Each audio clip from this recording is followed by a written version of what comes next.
Ladies and gentlemen, please be seated.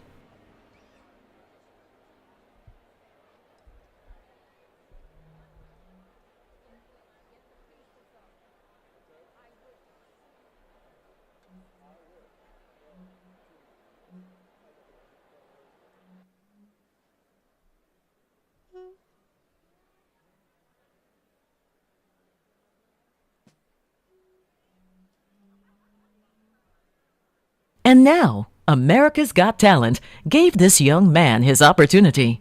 He took it and sent shivers from coast to coast. Please welcome this 12-year-old with a big voice and an even bigger future, Quintavious Johnson. And I am telling you, I'm not going.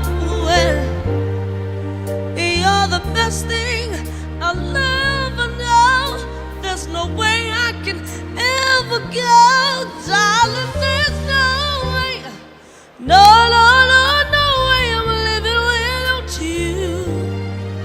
I'm not living without you. I don't wanna be free. I'm staying, and you're gonna love me.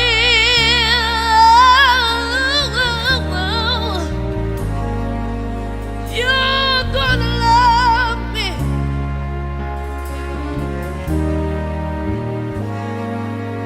And I am telling you, I'm not going, even though the wrong times are showing.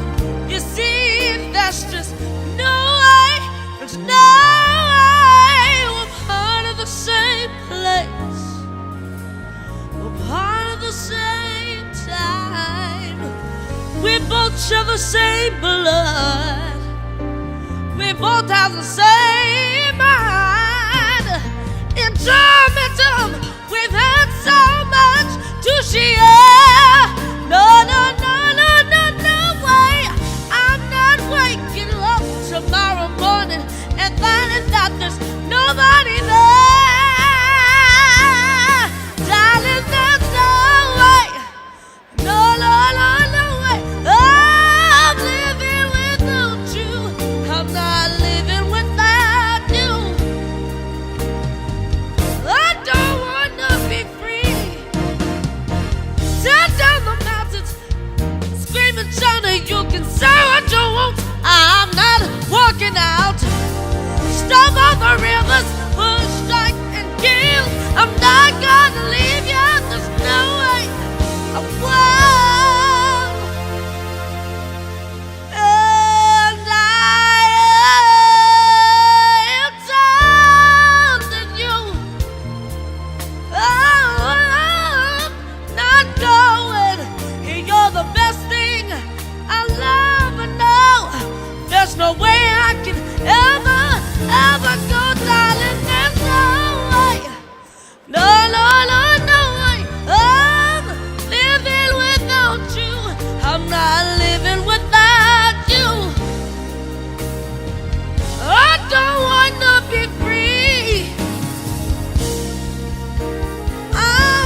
Ladies and gentlemen, welcome to the Executive Leadership Foundation's 2014 Recognition Gala.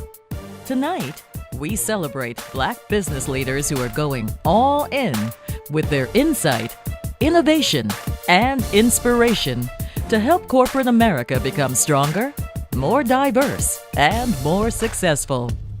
Tonight's program is being presented by our lead sponsor, Cisco. Pre- and post-gala reception sponsor, Prudential. Supporting sponsors, Morgan Stanley and Shell Oil. Contributing sponsors, Alcoa, Chevron, Nationwide, and U.S. Bank. And partner sponsor, Boya. And now, to begin our program, please welcome to the stage the chair of the Executive Leadership Council, Carla Harris.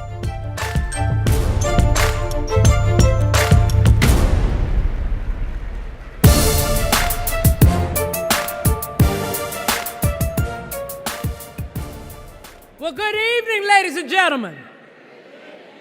Welcome to the Executive Leadership Foundation's 2014 Foundation Gala.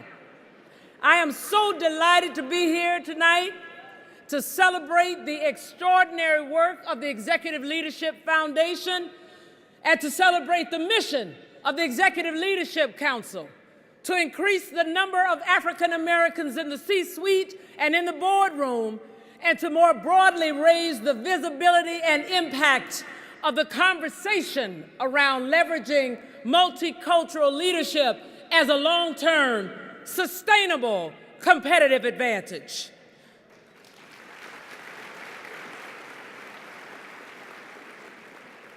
Thank you all for being here tonight and for stepping up in the support of ELF.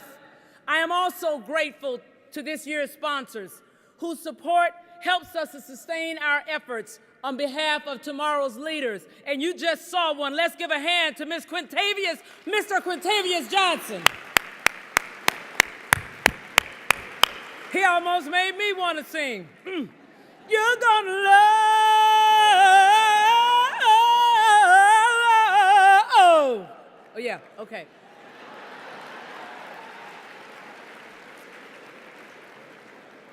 It takes focused commitment to realize success and to embrace opportunity. That's why I'm so excited to endorse this year's gala theme, Going All In. Insight, innovation, and inspiration. You see, it takes insight to anticipate a changing competitive landscape, and it takes insight to make the right investments in new ideas and new processes, even before a market is defined or developed. It is insight that leads you to the conclusion that the most important competitive parameter that every industry is faced with today is innovation. We are all competing around innovation. There isn't an industry today that doesn't obtain or retain its leadership status around innovation. And it is innovation that demands diversity. It is innovation that creates the business case for diversity. You see, it goes like this. If you are competing around innovation, then you need a lot of different ideas in the room to get to the one idea that will allow you to innovate, because innovation is born from ideas.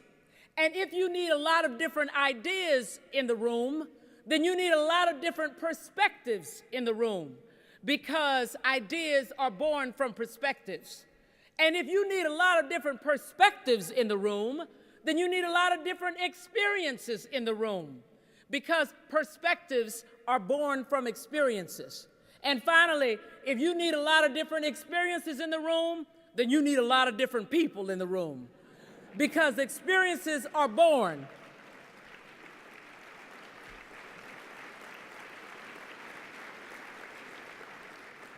from people. Therefore, if you want to obtain and retain your leadership position, especially in an industry that is driven by innovation, you must have a lot of diverse people in the room. That, ladies and gentlemen, is the business case for diversity.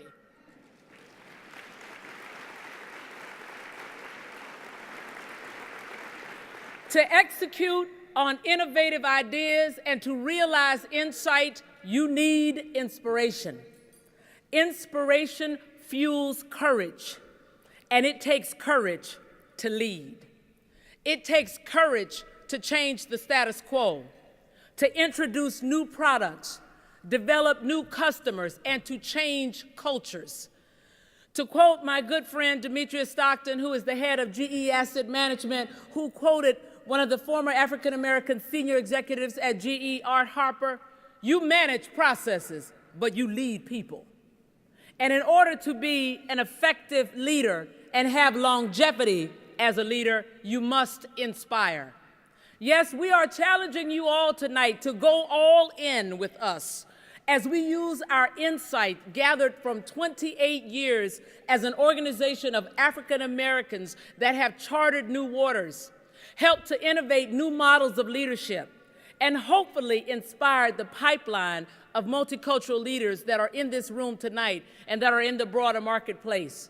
Tonight, we want to invite you to go with us, the ELC and the ELF, as we look to mark this moment in time as a time that we use the insight that we have drawn from our proprietary research on multicultural leadership in the 21st century to further develop a new model of powerful, impactful, influential leadership. We have started this process with this groundbreaking research, and we have other milestones that will acknowledge the progress that we make, like our board initiatives, our innovative leadership programming, and our expansion to include both the public and the private sectors. The power of who we are together is exemplified in this room. We have the insight and the ability to execute to the benefit of all who we celebrate tonight, who have been partners with us for the last 28 years, and those who will continue to partner with us to use this power as a competitive differential. I have been on Wall Street for 27 years, and I have always been a perennial bull. I'm a glass half full kind of girl. And while we celebrate what we have done tonight, I am excited about what we can do and what we will do together. Tonight will also be a night of firsts.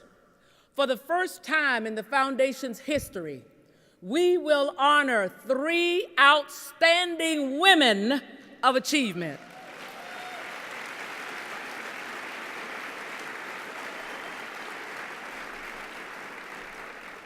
Hillary Rodham Clinton,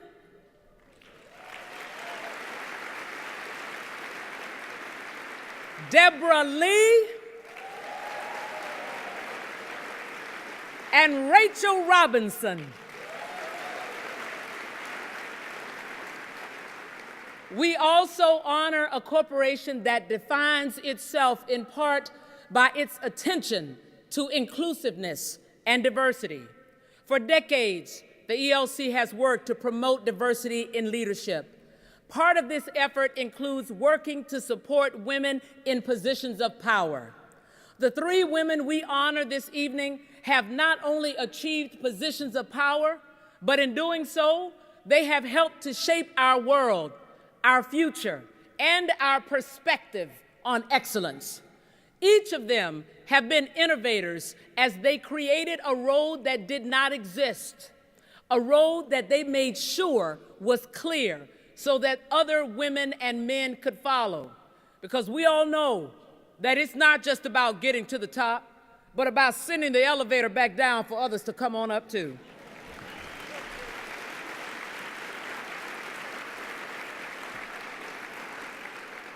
And in the spirit of recognizing change, while we are departing from our usual programming this evening, rather than reserving all of our recognitions for later in our program, we're honoring our first guest before dinner.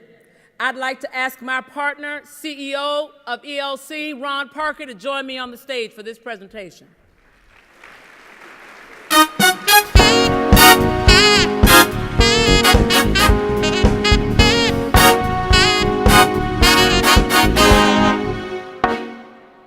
Our first award this evening is a new honor.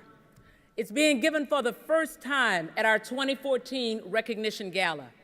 It is the Global Game Changer Award, which recognizes a global leader who embodies transformational leadership and impact. We created this award to celebrate the power of an individual who has a lasting impact beyond the boundaries of a city, a state, or even a country. An individual whose achievements transcend traditional roles for African Americans, women, and other minorities. These are individuals who represent a new dynamic vision for how minority leaders globally can impact their communities through political, economic, educational, philanthropic empowerment, and stewardship. The Game Changer Award recognizes an individual whose impact is so brilliant that it is a beacon for others. It seems only fitting then that the first time this award is given, it is bestowed on an individual who has accomplished so many firsts. Hillary Rodham Clinton.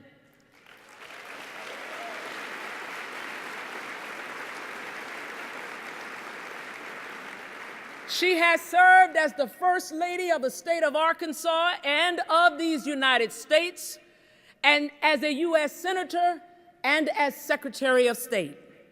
Her transcendent career as a stateswoman, public servant, global icon, and ambassador to women leaders everywhere has helped her to shatter preconceived notions on the impact that women can have on a global landscape. She has broken new ground for women leaders as an advocate for healthcare reform, to her historic Senate run, and finally, her impressive career as the United States Secretary of State. She is also the author of a transformational new book, Hard Choices, which chronicles her efforts to restore America's global leadership after 8 years in which it was badly eroded. Her professional accomplishments: she helped to repair our fraying alliances by negotiating a ceasefire in Gaza that defended Israel's security and headed off another war in the Middle East. She also mobilized an international coalition to impose crippling sanctions against Iran. And she stood up to China and helped reassert the United States as a Pacific power. Thanks in large measure to her leadership, people were finally able to say, America's back. She is someone that you want on your side. She is someone that you want to call her friend. Because while she is an exceptional woman, she is also every woman. Throughout her extraordinary career, she championed human rights, internet freedom, religious freedom, and rights and opportunities for women and girls, LGBT people, and young people around the world. She also stepped up for American workers and companies. She traveled around the world to boost exports, create jobs back home, and level the playing field against unfair competition from China and elsewhere. After nearly 4 decades of public service as an advocate for children and families, Hillary Rodham Clinton now helps to lead the Bill, Hillary, and Chelsea Clinton Foundation. At the Clinton Foundation, she continues her work on behalf of women and girls. She is a supporter of early childhood development and works to help young people get the skills they need to find good jobs and to participate in the global economy. And she remains committed to making the American dream the American reality. The Secretary's personal story represents a daily reminder to future generations that through educational excellence, intellectual curiosity, and commitment to a task, it is all possible.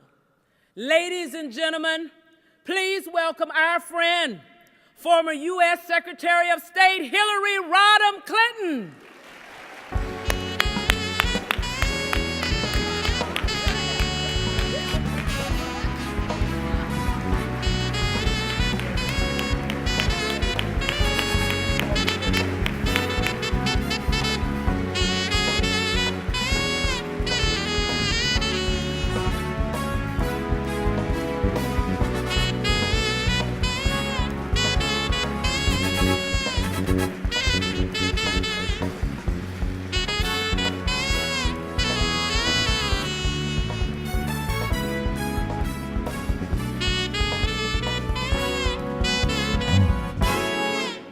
Good evening.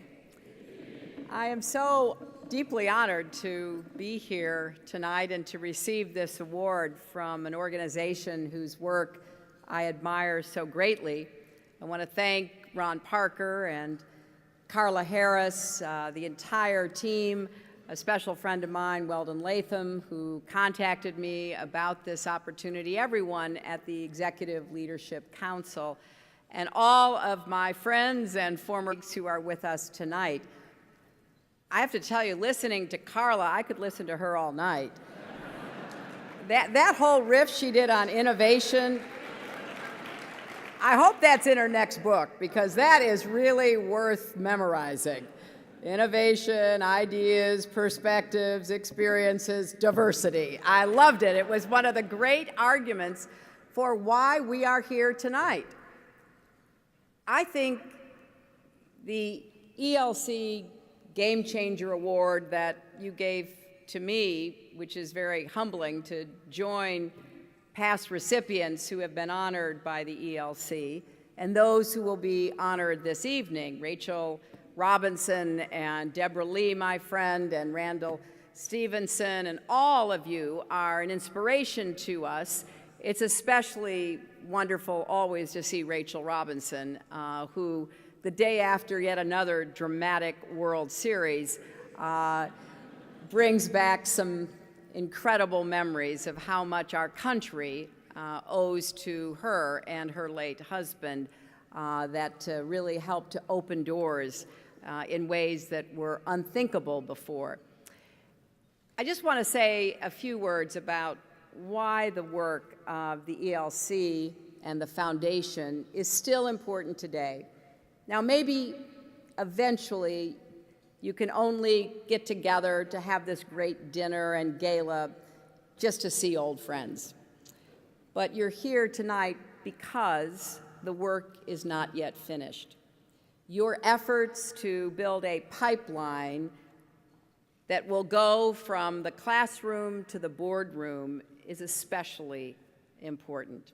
Your educational initiatives, your generous scholarships, and I've met some of the young people who are the beneficiaries, has made a real impact on the number of talented African-American women and men making it into executive suites and corporate boardrooms across our country. These leaders are role models, trendsetters, ceiling crackers, and yes, as Carla reminded us, profit drivers. Because as you know so well, and I do think the word is out there, American businesses embracing diversity is not just the right and moral thing to do, it is the smart thing to do for the bottom line. And your argument about that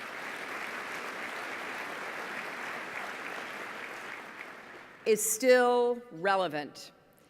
And despite the progress that so many of you in this room represent, it's undeniable that we still have a long way to go.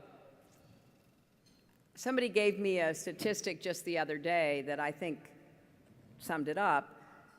Even though white men make up only 30% of our population, they still hold more than 70% of all corporate board seats. By contrast, men of color hold just 10%. And by further contrast, if you think those numbers are discouraging, look at the obstacles facing African American women, who hold less than 2% of all those corporate board seats. This doesn't get talked about enough, but that's why I'm raising it, because women of color trying to make their way in business often face a kind of double jeopardy, having to overcome two levels of ingrained prejudice rather than just one. Now, the good news is that the number of businesses owned by African American women has soared nearly 300% since the late 1990s, surpassing 1.2 million companies that provide jobs to more than 287,000 workers and generate nearly $50 billion in revenue. But if you ask these entrepreneurs, they will tell you about the obstacles they still face trying to get access to capital and credit, about the lack of support networking and skills training, of being taken seriously. And if you go a little bit deeper and ask the millions of hardworking women of color trying to provide for their families, often as the sole or primary breadwinner, how does it feel to be paid less for the same work? You're going to hear what that's like. What's missing in their lives because they're not getting equal pay for equal work, and doors are still not open to them. Now, this is a problem for women of every race, every background, across all income levels, from women making minimum wage all the way up to those in the C-suite. And we've heard the numbers, you know them well, 78 cents on the dollar on average, but for African American women, that number is only about 64 cents. Many make even less. Black and Hispanic women hold a disproportionately high percentage of minimum wage jobs in the country, and many work jobs like waitresses, bartenders, and hairstylists that pay an even lower minimum wage because they're supposed to get their income from tips. Some are paid as low as $2.13 an hour, which exposes them to exploitation like wage theft and harassment. So when you think about all these hardworking people, all these experiences, and you think about how challenging it still is to break through, your work, which focuses on really preparing young people to take their rightful place, also needs to remember all of those folks who deserve and need more of a helping hand, who are trying so hard under such difficult circumstances and without quality, affordable childcare or paid family leave or sick days. They don't just face ceilings on their dreams. It's as though the floor had collapsed beneath them. So we've made a lot of progress. I am a glass-is-half-full person, but I'm also a realist. And what we see are too many efforts by too many to turn the clock back on civil rights and equal opportunity, even on voting rights. And so part of our challenge is to highlight success stories, but to make sure that more than just a few feel that they could be there too.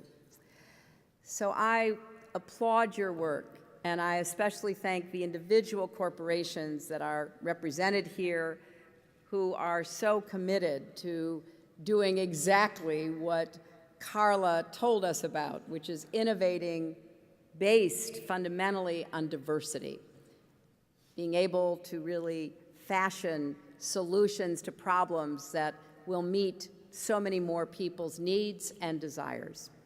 So thank you for honoring me, but I'm really here to honor all of you. And of course, I have to end by referring to our new granddaughter, who you saw the picture of, the most advanced, most extraordinary 1-month-old. But I think about everything that her parents, her grandparents, her extended family will do for her to make sure she has every opportunity she could imagine, like so many of you have done for your children and your grandchildren, and the pride that you feel in them. I just saw my dear, dear friends, Ann and Vernon Jordan, and we celebrated Ann's birthday, I won't say the number, last summer, and that wonderful family that they have created was there, and the young men and young women were so impressive. So of course we will do everything we can for our own children and grandchildren.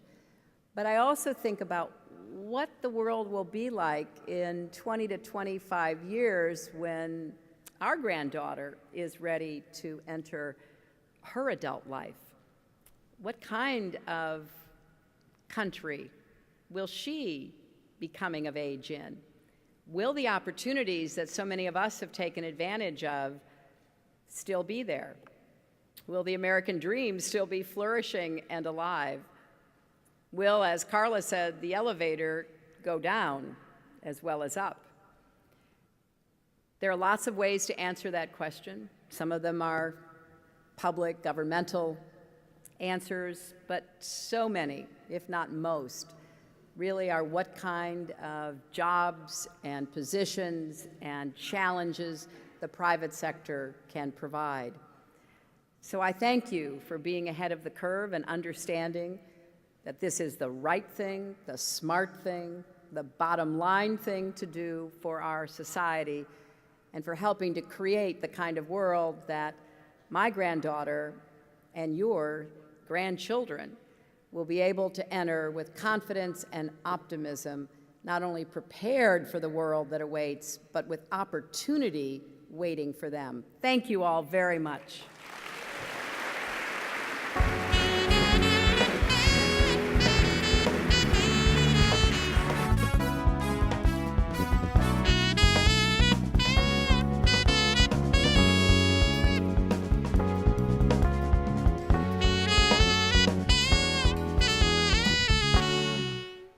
To present the invocation, please welcome the Associate Dean and Professor from the Andrew Rankin Memorial Chapel at Howard University, Dr. Kanika McGee.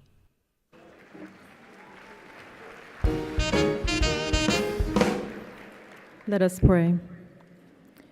We have gathered this evening to celebrate excellence in leadership, to celebrate paths that have been charted, glass ceilings that have been shattered, and doors that have been opened by those among us with the fortitude and passion, the intelligence and opportunity, and the faith to keep going and trying in the face of obstacles and even prayer. We have gathered to find the strength to reach back to touch and mold new generations of leaders, even as we forge ahead to innovate for tomorrow, to expand our market territory and redefine our own industries.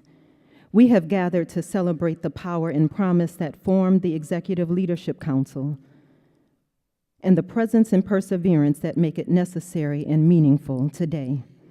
We have gathered because in between checking our portfolios and ROIs, we recognize that we must check our hearts and our consciences, our communities, our environment, and our youth. That in between honing our skills and our resumes, we must mold those who need our help to achieve their full potential in a society that is still plagued by some narrow assumptions and even some bigotries. We have gathered because we believe that excellence and leadership go hand in hand, and that with them both, we can innovate not just for our industries, but for our communities, our nation, and our world. We have gathered today ready to network, ready to eat, to applaud and be inspired by the achievements we will celebrate today.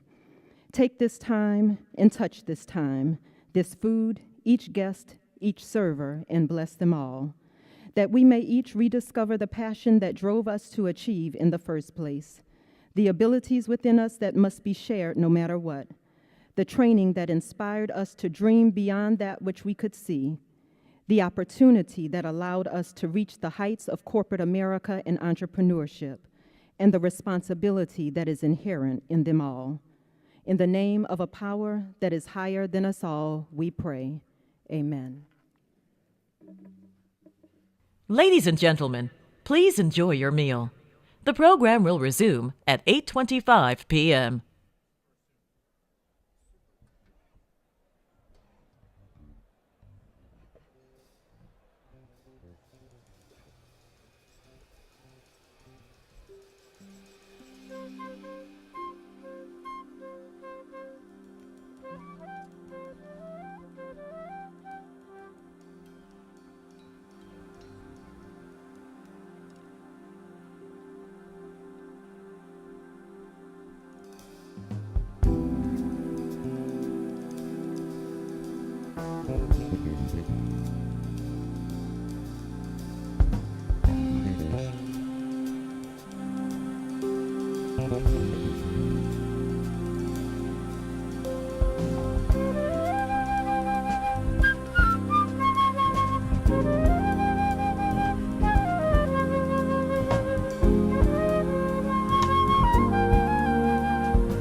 Ladies and gentlemen, please be seated.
Ladies and gentlemen, we welcome you once again to the Executive Leadership Foundation's 2014 Recognition Gala, where we are celebrating the power of inclusive leadership and honoring those who innovate and inspire others. As our co-hosts for this evening, the Executive Leadership Foundation is pleased to welcome two bright multimedia stars. First, we welcome back a successful journalist, producer, entrepreneur, and co-host of the Emmy Award-winning program Entertainment Tonight, Kevin Frazier. Co-hosting with Kevin tonight is one of the most talented performers of the past 20 years. The multi-platinum, Grammy Award-winning singer, songwriter, and actress, Brandy. Ladies and gentlemen, please welcome Kevin Frazier and Brandy.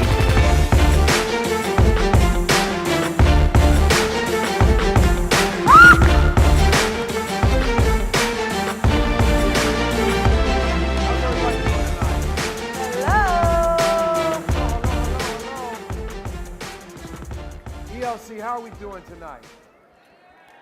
Yeah. How y'all doing?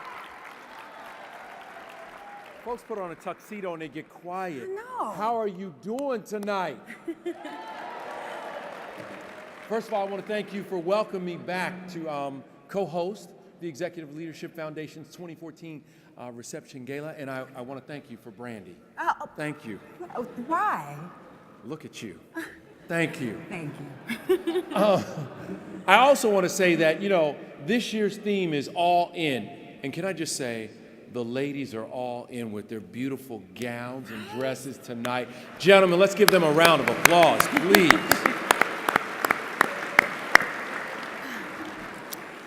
They say that successful people start their days with a 10-minute launch. Yeah. That includes getting comfortable, reflecting on where you've been and where you are and where you're going, and of course, being grateful for your gifts. I would definitely say Quintavious, he sat us down. Yes. I felt like he took us back to our younger lives and when we were filled with dreams and made us aware of where we are today. And because we're grateful to those who saw the potential in each of us. I just got to ask you, what did you think of Quintavious? Because I thought Quintavious was amazing, right? Hello. His voice is incredible, and I predict a very, very bright future for him. I do want to tell everybody you were singing along with him backstage. You were. She was. You should do a duet one day. All right, one more time, though. I think the best way to show him a little love is give him a real round of applause. Yeah. Come on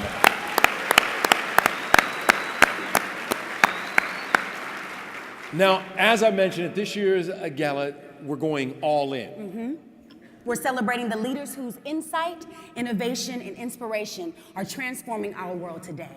Yeah, and who serve as models for the talented young men and women who will shape our world in days to come. Yes, and now it's our great pleasure to introduce a model for us all.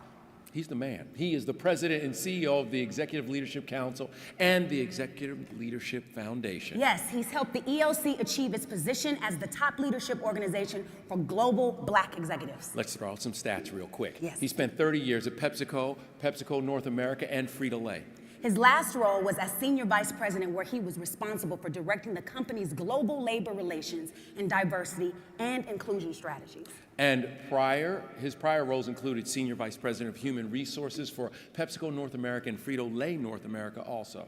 Most recently, he has joined the board of CT Partners, a leading performance-driven executive search firm that serves clients across the globe. But you know what the most important thing is? His tuxedo is so on point tonight. Right? It's incredible. No, it is. It's amazing. Ladies and gentlemen, Matthew McConaughey had nothing on this man when he got an Oscar. Please give a warm welcome to Ron Parker. All right.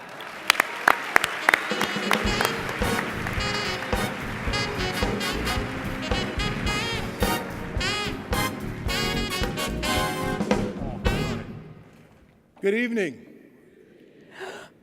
Now think of all the times that each of you felt like celebrating. The great news of a family event, a reunion, a child or a grandchild, Calm down, it's gonna be over. a graduation. This evening has those kind of feelings for me. Good news, great news. A reunion of the ELC family. Seeing our legacy succeed and move beyond us.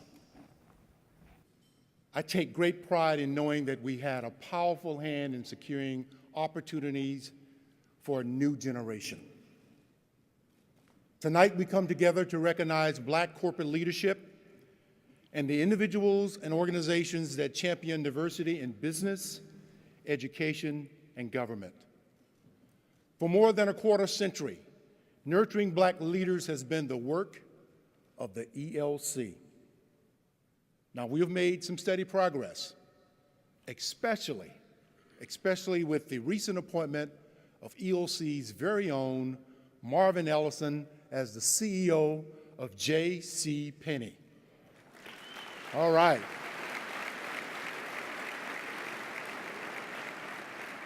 You know, while each of us are very excited about this Regent's appointment, we need to do more.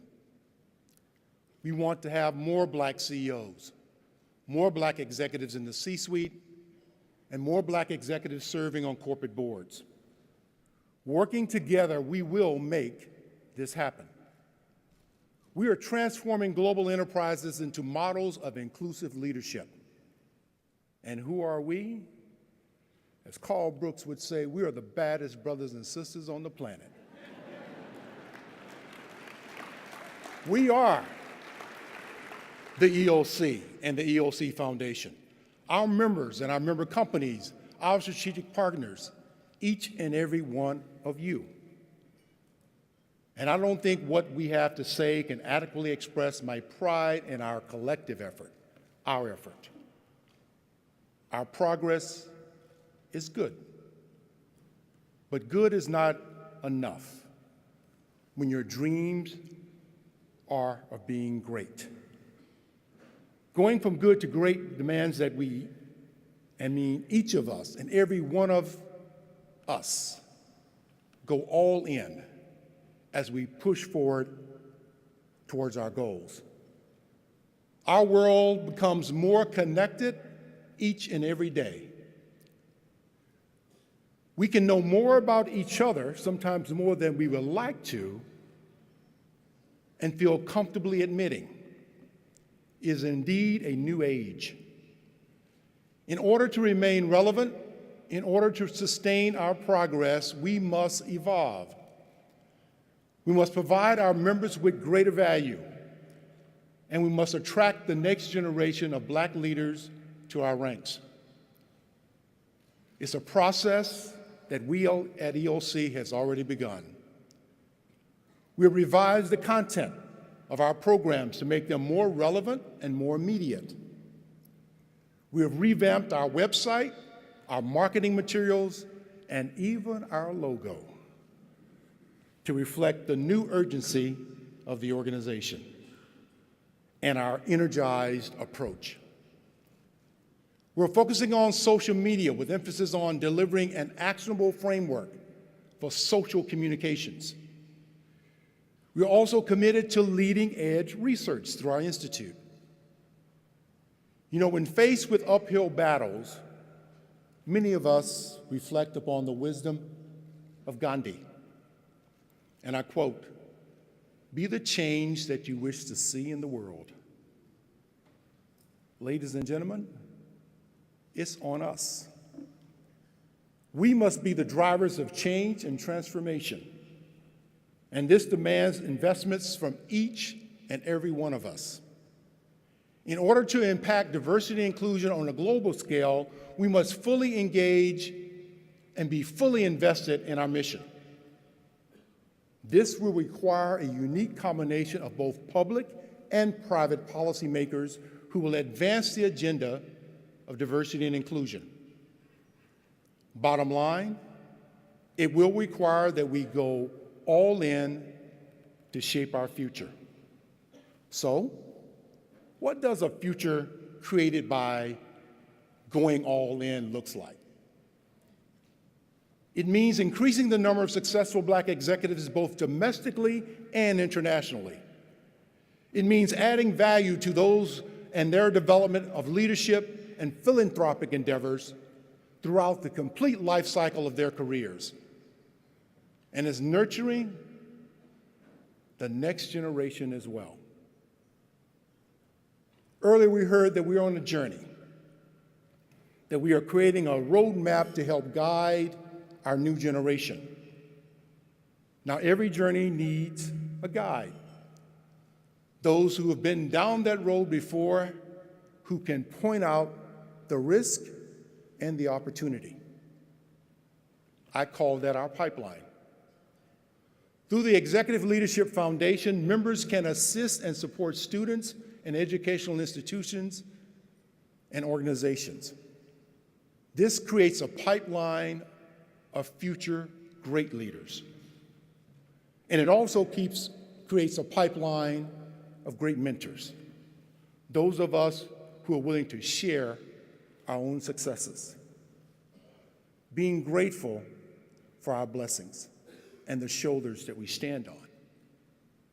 It means providing scholarships and grants. It means partnering with organizations to improve educational outcomes for Black students. It means shouldering the responsibilities of deeds more than words. Today, within the ELC, we number more than 500 current, former Black CEOs and board members and senior executives of Fortune 1000 companies. Together, we're building an inclusive business leadership pipeline, one that empowers global Black leaders and nurtures local leaders as well. Through our Institute for Leadership Development and Research, we're gathering data, analyzing and distributing information regarding the corporate Black experience of Black executives and managers. But we can't do any of this and these things alone. No single person has that kind of power, that kind of time, that kind of reach. We need your membership and your involvement. We need you to participate in and sponsor our different development programs and experiences. We invite you, we urge you to be leaders in your sectors. We need member companies to utilize their collective insights to find ways of doing business together. We look to our strategic partners to find that common ground of collaboration. We want to drive change, innovation, inclusion, and regards for a new and different kind of voice. Working together, we can make this happen. We can drive inclusive leadership, and we can harness this power to achieve even greater things. Going from good to great means achieving a global framework with local and global implications, from the C-suite to the classroom, nurturing, guiding, and strengthening our partnerships. It means greater engagement with more diverse boards of directors. It means leadership development with a fast track for talent, a pipeline for opportunity. It means education, encouraging the high school students to consider careers in business and entrepreneurialism. It means 24/7 connection in our 24/7 world, utilizing technologies that are even more integral to our day-to-day lives. And we cannot look to others to provide shelter from the challenges we face. We look to each other to build the foundations necessary for growth. You know, Althea Gibson, the first Black athlete to cross the color line for international tennis, the great master of that very demanding sport. She gave us this to think about, and I quote, "No matter what accomplishments you achieve, somebody helped you." So as I come to the end of my remarks this evening, I challenge you to join us on this journey to help build a new future. So what does it mean when we say all in?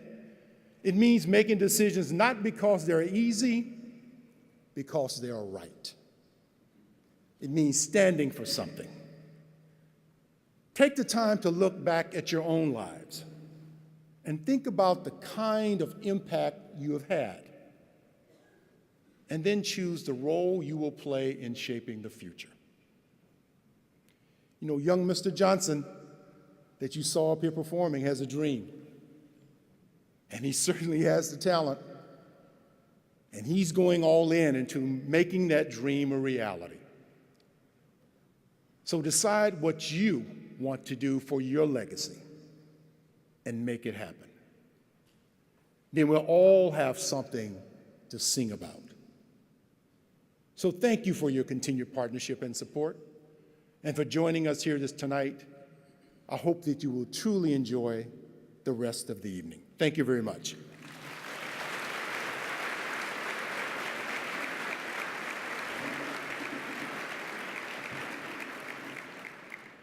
You know, I've often said that while the foundation can celebrate significant success over the past decades, this would be impossible without your support. I am thankful for the contributions that each of you are making in your personal dedication, because we need your support. We count on your continued commitment to our mission and vision of the ELC. So this year, I'm particularly gratified that Cisco Systems, Inc. has joined us as the lead sponsor of our Recognition Gala. As a multinational corporation, Cisco is a major player on the world stage, designing, manufacturing, and selling networking equipment throughout the world. It is also a company that really lives the ideal of interconnectedness every single day. Cisco actively fosters an inclusive, diverse, and innovative collaborative environment. It's an approach that not only benefits their employees, their customers, as well as their partners, it also inspires industry-wide transformation through those same collaborative efforts. Their partnership and outstanding generosity will enable the foundation to have ongoing efforts to nurture and support the leaders of today, as well as the leaders of tomorrow.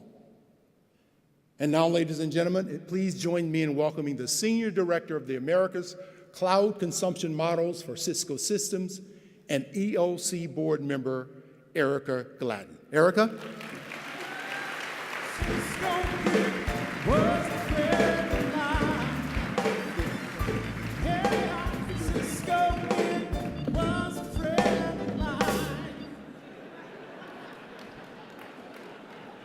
That's right. High tech. Cali even. Can't get enough of war. Good evening, and on behalf of Cisco Systems, welcome to the 28th Annual Executive Leadership Council Gala and 20th Mid-Level Managers Symposium. Tonight's enriching celebration recognizes the most inspirational and courageous award recipients this community, society, and country could honor. We stand in awe of your achievements, and we're so proud to be a part of your special evening. Congratulations. The Executive Leadership Council and Foundation chairs Carla Harris and Michael Hyder, respectively. In partnership with Ron Parker, CEO and President of the Executive Leadership Council, have continued to lead this organization and drive the vision and mission our organization's founders originally envisioned. And tonight is just one representation of that commitment and passion. We salute you.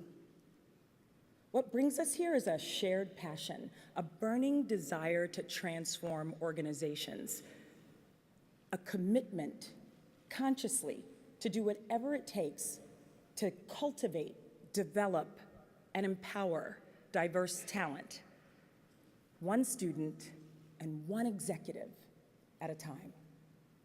In this room, we all recognize the power of inclusive leadership, and we're present to the opportunities. We share the possibilities we are creating together.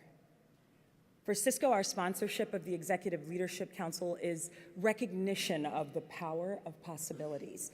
And to some, it may seem unusual that Cisco is a sponsor, given our markets are business to business and not consumer facing.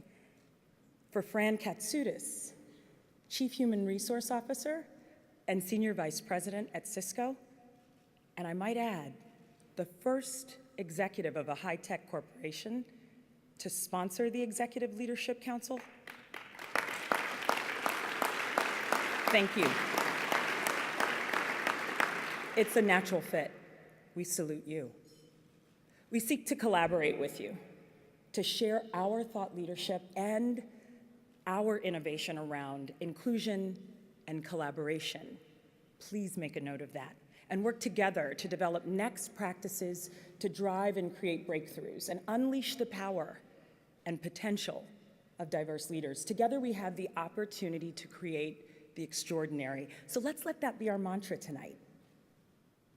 Let's enjoy this evening, this beautiful, phenomenal venue, our shared passions, our collective brilliance. So on behalf of Cisco and proudly on behalf of the Executive Leadership Council, have an extraordinary evening. Great job.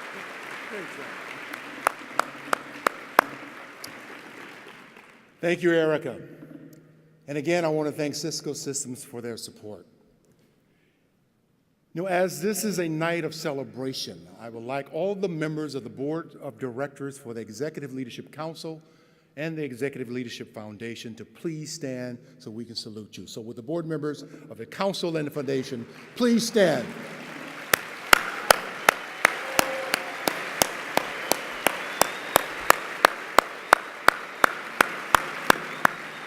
The baddest brothers and sisters on the planet. Thank you for your time, your dedication, and the resources you so generously give in support of our shared vision. My experience have taught me a great deal through the years, and I've seen firsthand how we view the world does more to define the potential than any other factor. The past holds some people enthralled. It buries potential on the burdens of a collective lie. The lie that's there are limits that we must not exceed. But for leaders, the past is the fuel, a vast storehouse of nourishment to succeed, to reveal the truth. Leaders guide us through and to opportunity. They are focused on the possibility, and they are courageous in the face of obstacles. So you are called to stand out. Some are called to stand out. They carry the expectations of those who need hope. They step into stagnation and they create change. In 1993, Nelson Mandela was awarded the Nobel Prize for Peace. Can any of us imagine keeping our dreams nourished for decades as he did? Viewing the world from a cell, knowing that we are unwanted by a powerful and feared opponent. His life included imprisonment, but also as world honors. He never lost his vision of a different world, a better world for future generations, and his place in that world. His challenge to us is to ring true. It remains immortal. What counts in life is not the mere fact that we have lived, it is the difference in which we've made. That was one of his favorite quotes. So as far as I'm concerned, these words not only reveal tremendous insights into the legacy of the best leaders, it also encapsulates what you accomplished through your company's support of our foundation. I cannot possibly overstate your importance to our shared goals, nor can I adequately convey its deep, abiding effect on the lives of the young people and the middle managers who turn to us for support each and every day. And now, I would like for the lights to come up and for all the CEOs in attendance here tonight to please stand, because we owe you a salute of gratitude. For all the CEOs, please stand.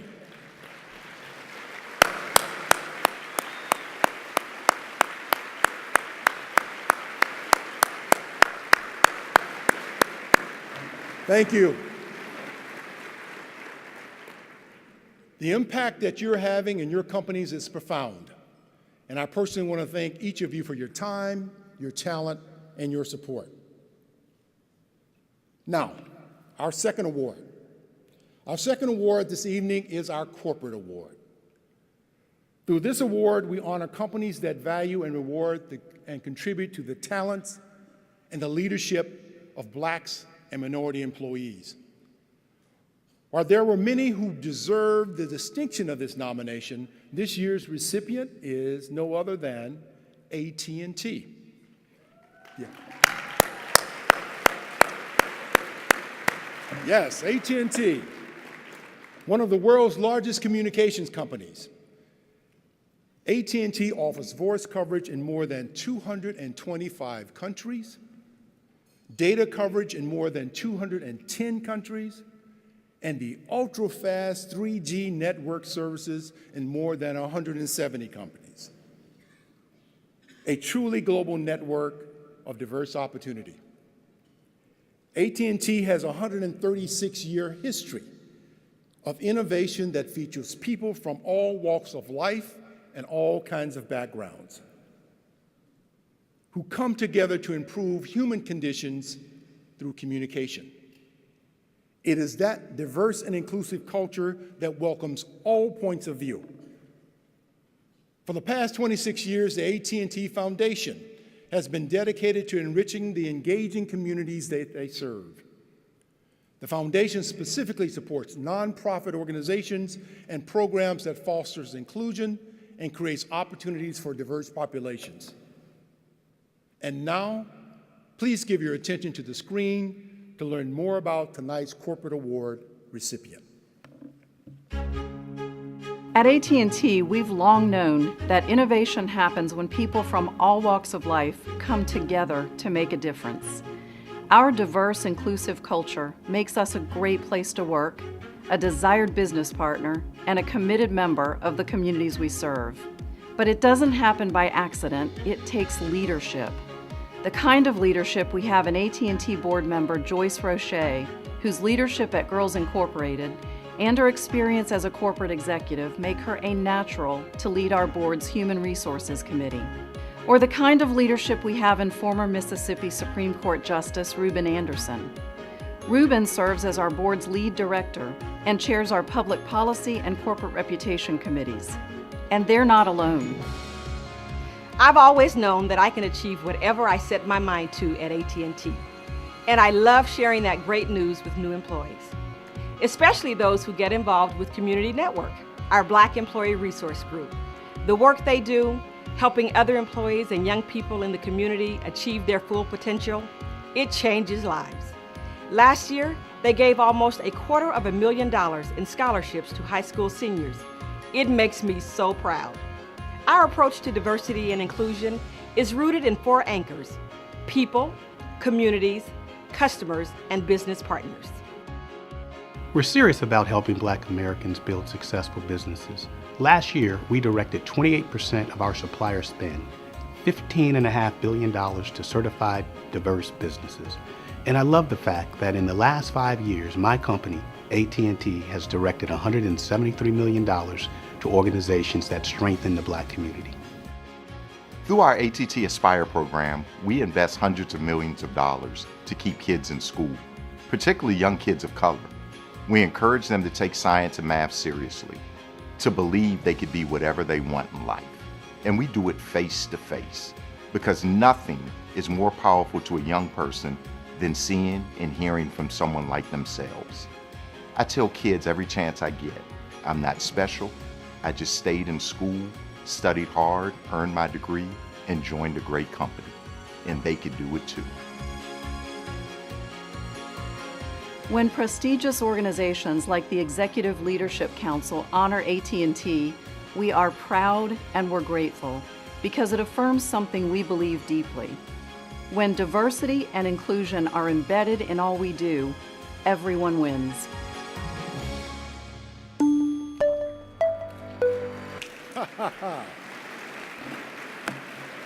All right. I'd like to invite ELC member and Senior Vice President of AT&T Service Management, Xavier Williams, to join me to present the award. Xavier?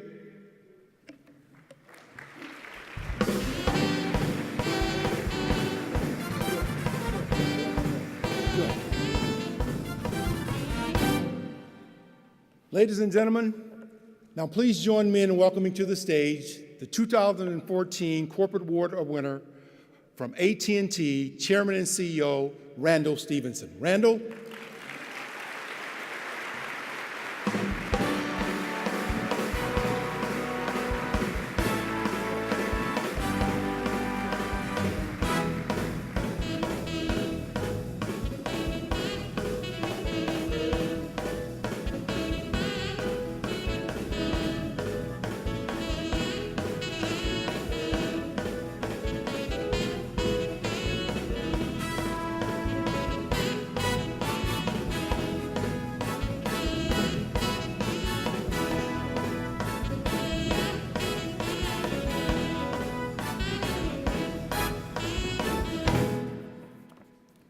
Thank you. Appreciate that. Wasn't quite as good as Cisco Kid, but I like that same. Ron, I appreciate it. Thank you very much. And it's an honor. It's an honor to be here. And I will tell you, I'm very, very proud to receive this award. You know, what this award reflects is a mindset and a culture at AT&T that we've worked really, really hard to nourish. It's a culture that constantly works towards creating a more diverse workforce, a more diverse leadership team, a more diverse supplier base, a more diverse board of directors. It's just pervasive in all that we try to do. And we don't do this because somehow it makes us feel better or look good. We do this because it just flat makes us a stronger company. And it makes us better at serving what is a very, very diverse customer base. And because it helps us to become a better partner in the diverse communities that we serve. And so all of those things, you put them together, they're very, very important to us, and they're part of who we are. And that's why we approach diversity with the same rigor that we take on just about any other business initiative. We're constantly challenging ourselves to improve in this area. Our employee groups, like you saw the community network up here, they're always pushing themselves to do more to improve the lives of the people in our communities. We built very strong partnerships and relationships with the National Urban League, the NAACP, the National Action Network, and they likewise help us to push diversity and improve in all of these areas. And so we're especially proud of our relationship with the Executive Leadership Council. The mission you have today, it's every bit as critical today as it was 25 years ago when you started. And it's a special opportunity to be recognized by an organization that has done so much to promote diversity in the leadership ranks of corporate America. So tonight I'm proud to accept this award on behalf of everybody, all 245,000 of us at AT&T. We're going to keep pushing ourselves and challenging ourselves to do better. Hope you enjoy the evening, and thank you again very much.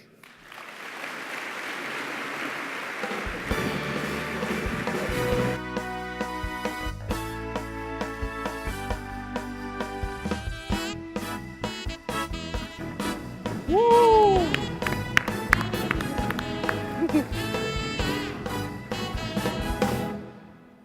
I wanted to do that. Yeah, okay. Okay, all right, you got this. I want to say what AT&T is doing is incredible, especially in the community. I also wanted to ask Mr. Stevenson, can I go to the store every day trying to get an upgrade for my iPhone 5? I still haven't gotten one. Yeah, that's not a good look, the iPhone 5. No, on national TV every day, I got my 5. Got to upgrade to the 6 Plus. Okay, we'll talk about that later. Yes. But I do want to say again that the Executive Leadership Foundation and the Council greatly appreciate the investment that AT&T has made in supporting and commitment to the community. Yes, and tonight we celebrate men and women of achievement, leaders whose legacy is one of hope, of cooperation, and opportunity. Their work is significant and it will continue. The leaders of tomorrow, the high school students today, will also make their mark on our world. And nurturing and inspiring today's students helps us all provide direction and opportunity for the future. Yes. Through the Executive Leadership Foundation's programs, including scholarships, we help ensure that these promising young achievers receive the support and encouragement they deserve. And by the way, they've been lined up in the back waiting in the hallway for a long time to get out here, so they're ready. Through its national essay competition, the Alvaro L. Martin Scholarship, National Business Case Competition, and the Ann Fudge Scholarship, the Executive Leadership Foundation recognizes and invests in young talent. First, the Foundation's Award for Excellence in Business Commentary, also known as the National Essay Competition. Yes, each year, the nation's top business students compete in a nationwide writing competition on a specific business topic. And the most important thing, 10 winners receive cash awards, summer corporate internships, and also a personal introduction to America by members of the ELC located in both New York and DC. The Coca-Cola Company established this competition in 1995 and has served as sponsor of the award every year since. And now it is my honor to introduce the chair of the Coca-Cola Foundation. Always Coca-Cola, yeah. Y'all need to sign Brandy tonight. VP of Global Community Connections, Lisa Borders. Yes.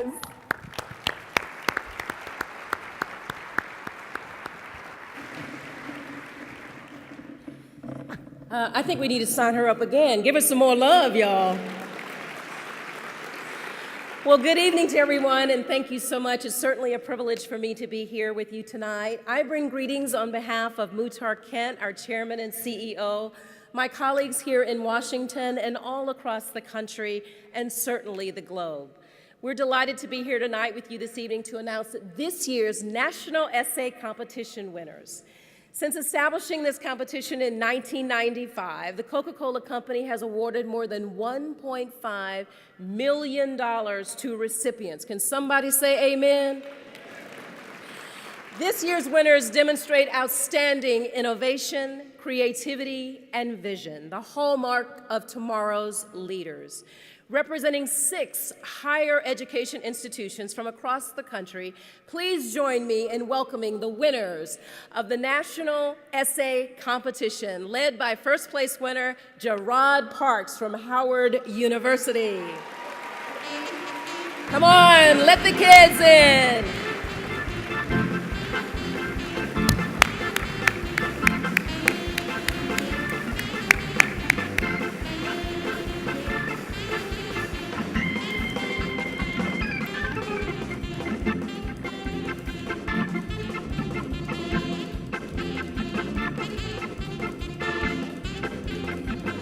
Congratulations. Give them one more hand, y'all.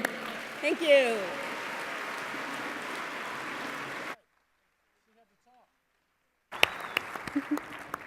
I couldn't find Brandy, y'all. Oh, really?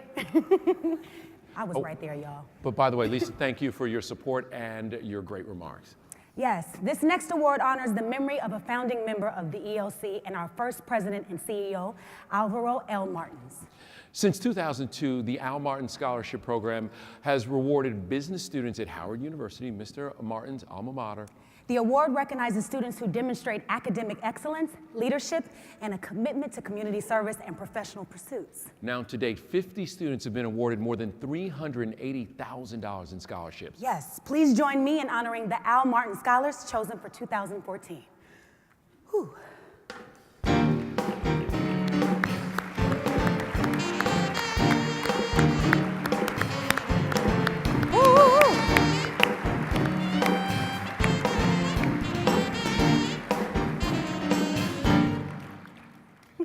And now we turn our attention to the business case competition.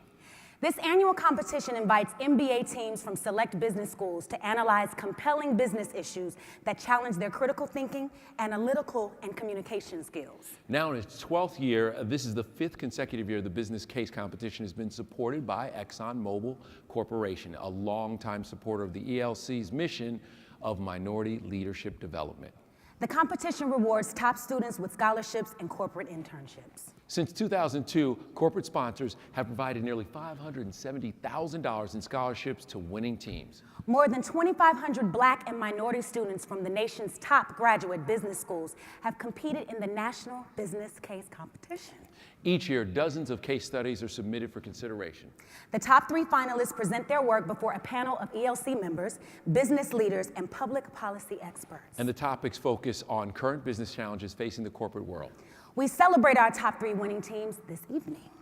In third place, the University of Houston C.T. Bauer College of Business. Yes, should we clap?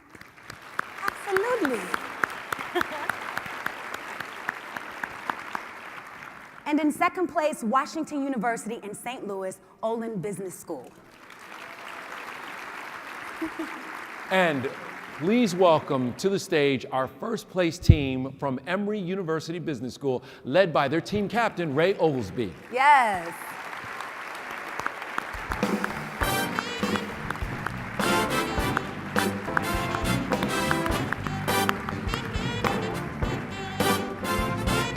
Congratulations. Congratulations.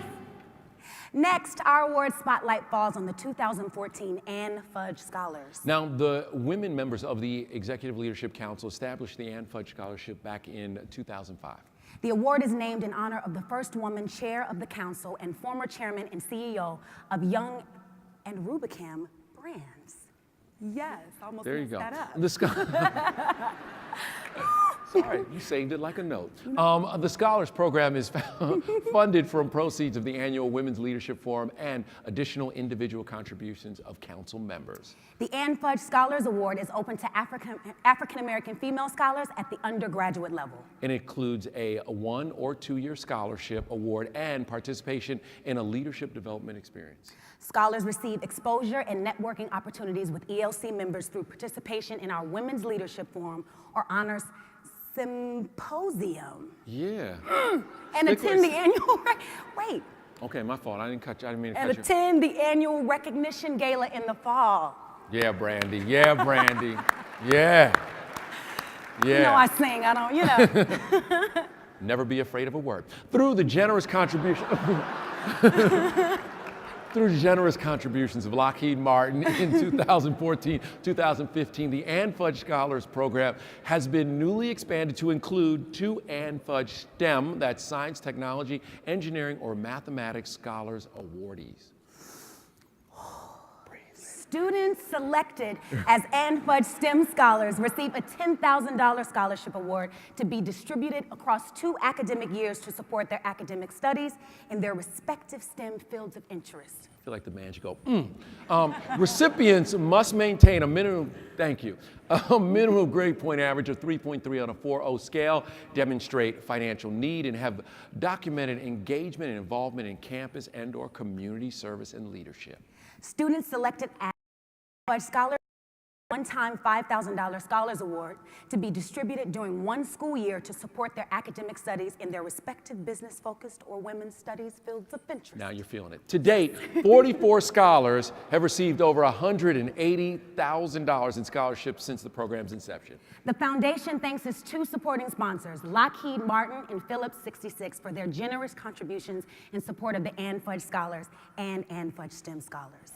Right now, please join me in recognizing the 2014 recipients of the Ann Fudge Scholarships, extraordinary young women from Bennett College and also Spelman College.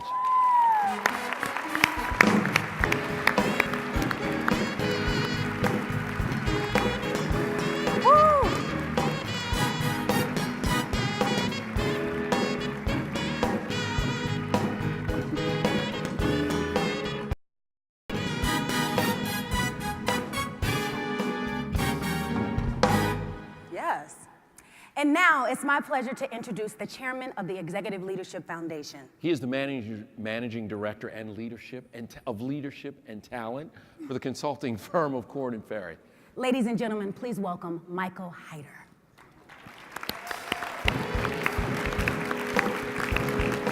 Congratulations, y'all. Thank you, Brandy.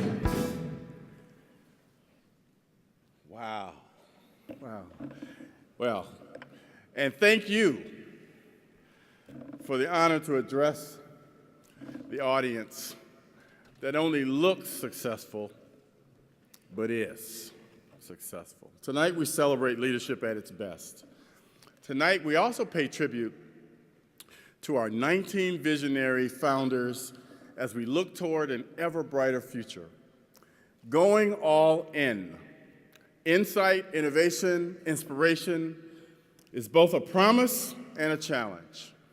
In order to promote global black leadership, we must join together, we must be all in as we work toward our shared goals and our shared future. The generous contributions of individuals and our major sponsors makes our work possible. Through your generosity, we've been able to offer 4 major scholarship programs, a national initiative to help black students achieve academic success, and maintain our Research and Professional Development Institute. Earlier today, we concluded our 20th annual Mid-Level Managers Symposium. Nearly 800 aspiring managers and executives attended. This is a 10-fold increase over the 80 managers who showed up for our Mid-Level Managers Symposium 20 years ago. And more than 600 ELC members have participated during the 20 years as speakers, panelists, workshop presenters, and table facilitators. Several current and former African American CEOs have served as keynote speakers over the years, including Arnold Donald with Carnival, who's here, Don Thompson with McDonald's, Stephen Davis of Bob Evans, and Clarence Otis of Darden. We keep getting better, and we keep evolving. For example, this year we lengthened the program for the mid-level managers from 1 day to 2, enhancing the value and importance of the symposium to our participants. The impact of this program is tremendous. In the last 20 years, more than 16,500 mid-level managers have participated in the programs. Yeah.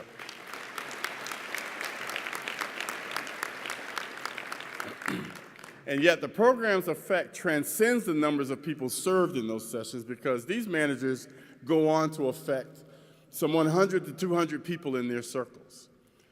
Managers come to our Mid-Level Managers Symposium with their talent, their aspirations, and their drive. And we believe that our program helps them to achieve success in their careers. The difference we make is real. It's substantive. And it's helping to change the world. For example, Susan Chapman Hughes, 15 years ago, was on this stage as a recipient of a foundation scholarship. Today, she is, let me get this right, Senior Vice President of Global Real Estate and Workplace Enablement and Global Human Resource Shared Services for American Express. Right.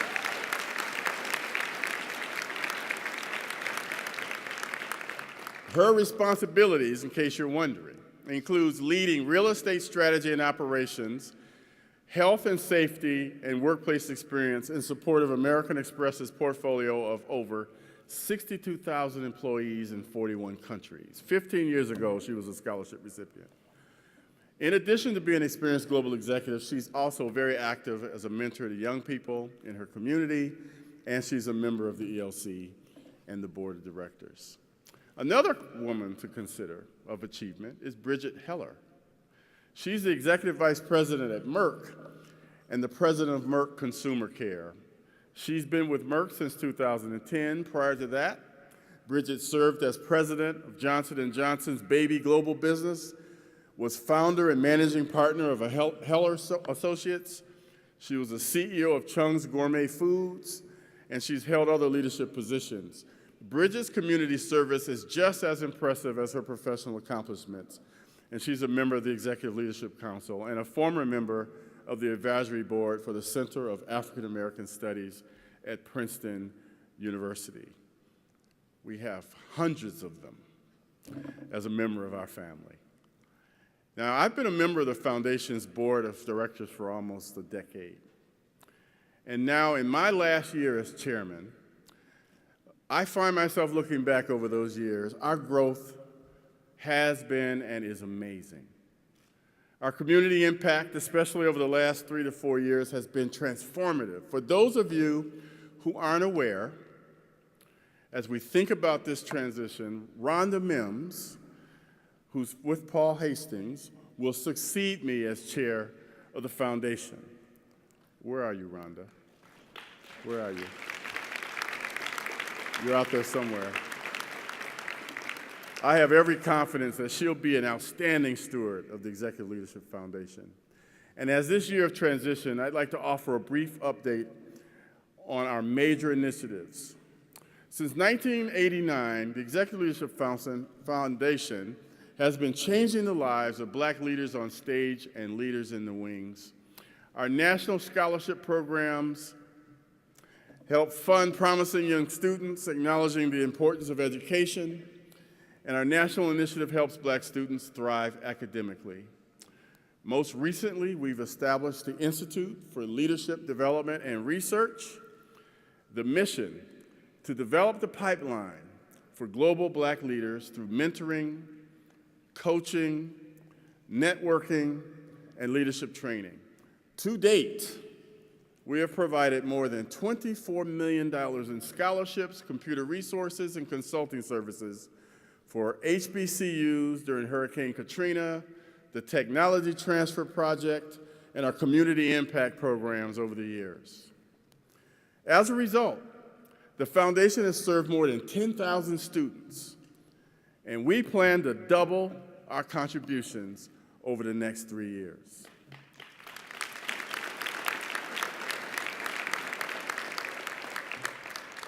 And because I'm so passionate about this potential, I want to offer a personal note about the Leadership Institute's work and impact from mid-level managers on up.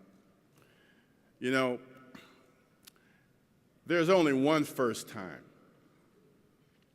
Whether it's a trip to a famous city, or a first romance, or the impression left by a gifted and ambitious young person on their way to leaving their mark on the world. Being there as a witness to their journeys has been my blessing for 15 years of my personal participation with the Mid-Level Managers Symposium. I remember being hungry to learn. I remember when that hunger turned into performance. And I remember the first few seconds of looking in the mirror and saying, I have a right to be here. And over the years, I've seen my share of young professionals grow into maturity, guided by experience and mentored by those who understand that none of us does this on our own. And my message is that we all contribute to the futures of many young men and women. Given a moment to reflect, I'm so proud to see them all grow into leaders, senior leaders impacting so many groups and offices, companies and organizations, so many places that are significant. And isn't that what we want for ourselves when all is said and done? That we can say, I am significant.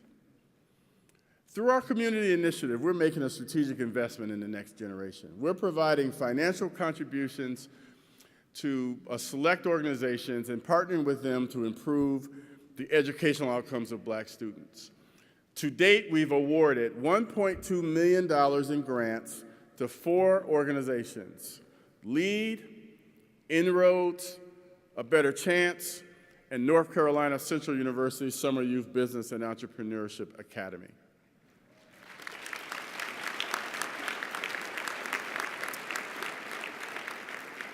This year, we partnered with organizations whose programs are national in scope, innovative in addressing the educational gap, and focused in the business of STEM disciplines.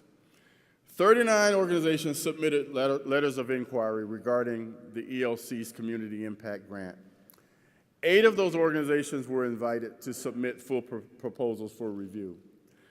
This seems to be a year of first for the foundation, and this award is no exception. This year, for the first time, we're awarding 2 grants. And although 8 finalists were strong contenders, the 2 organizations we selected most impressed the committee and far exceeded the other organizations in terms of capacity and overall impact. And now, our first grant goes to Management Leadership for Tomorrow, MLT.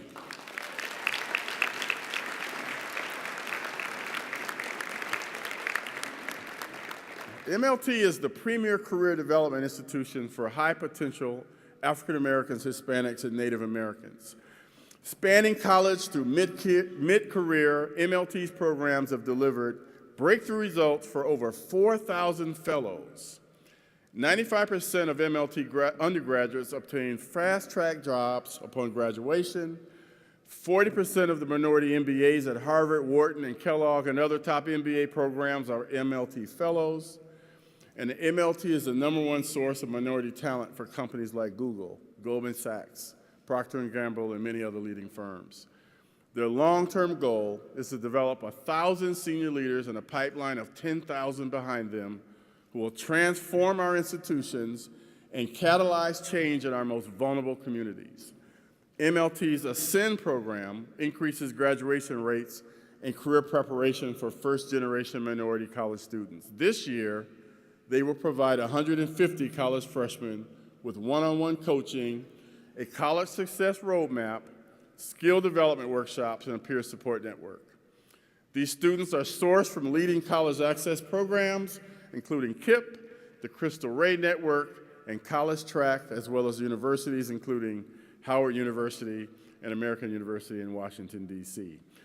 Our funding will double the number of African American freshmen who are on track to be high-performing college graduates entering the executive leadership pipeline. I would like Management Leadership for Tomorrow and our Community Impact Committee chairs, Linton Scotland and Felicia Norwood, to join me on stage, please.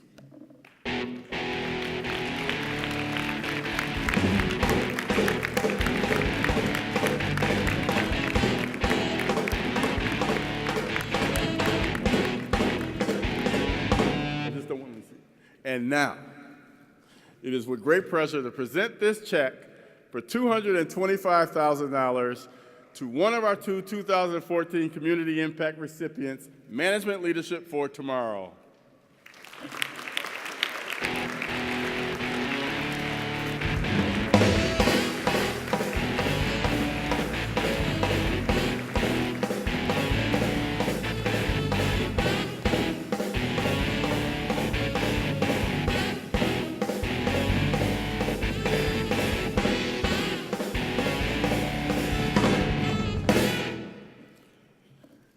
The second recipient of our Community Impact Initiative grant is the National Society of Black Engineers.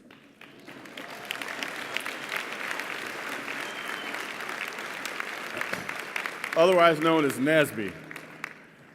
NASB was established 39 years ago and is one of the nation's largest student-governed organizations.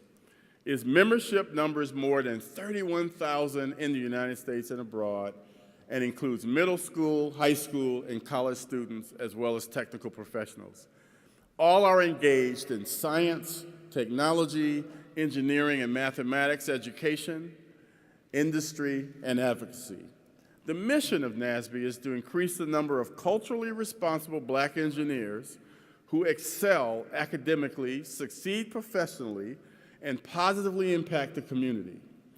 The Community Impact Award for the Executive Leadership Foundation will enable NASB to expand and enhance its STEM education programs involving youth in 3rd grade to graduate school, and to strengthen their leadership training programs that span from high school and college students to professionals.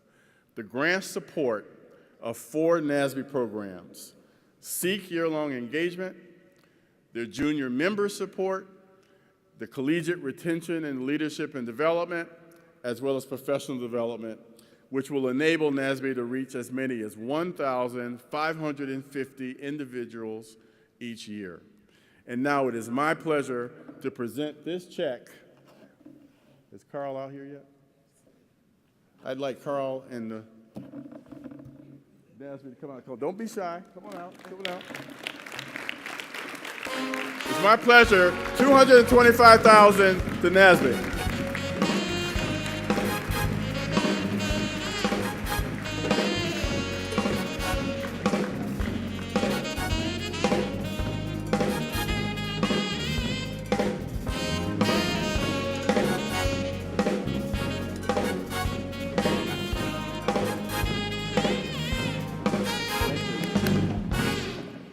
We've accomplished so much together. Our voices are chorus in celebration of diversity. While the ELC has its daily agenda of goals and action items, I don't want to overstate that I say that we're nothing without you, the audience, and your support and involvement are even more critical today than ever. So take a moment. Look again at the award recipients on this stage with me tonight. Think of yourselves when you were hungry for your first shot at the big time. Do you remember the energy it took to achieve recognition? Imagine where they can go, where they will go. The changes that they will secure for those who follow them. We can help them. No, we will help them.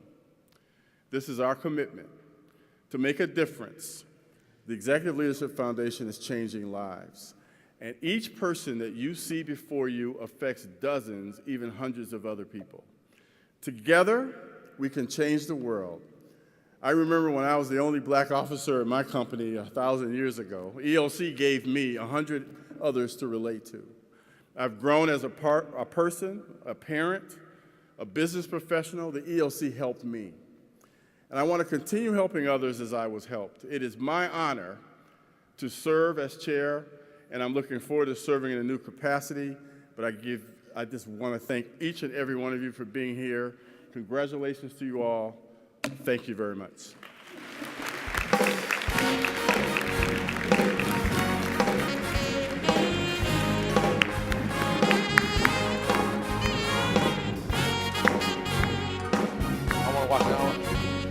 I want to do it this time.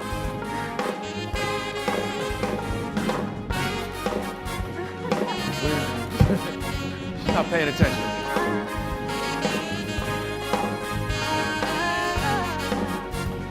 Let's keep it going for him.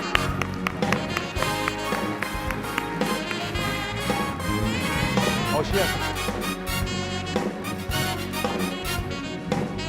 You want to sing along? You want to sing? No.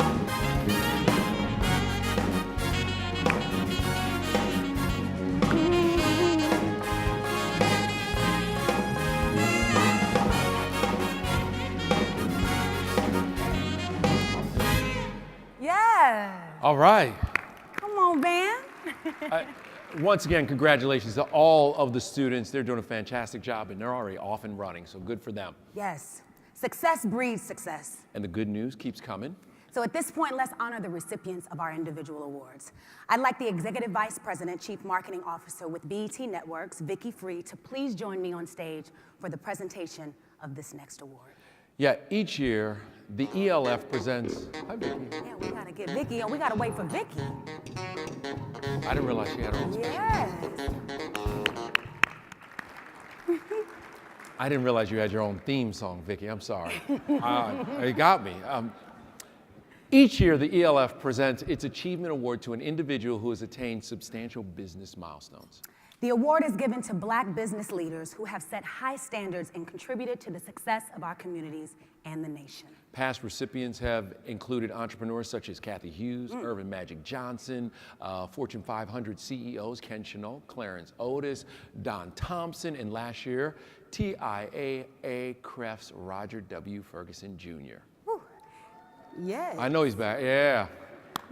And he was great. Yes. Go ahead. It's a tall order to join these luminaries, but the recipient of the Executive Leadership Foundation's 2014 Achievement Award is certainly up to the challenge. Yes, she is. Deborah Lee is one of this country's most respected business executives. Woo!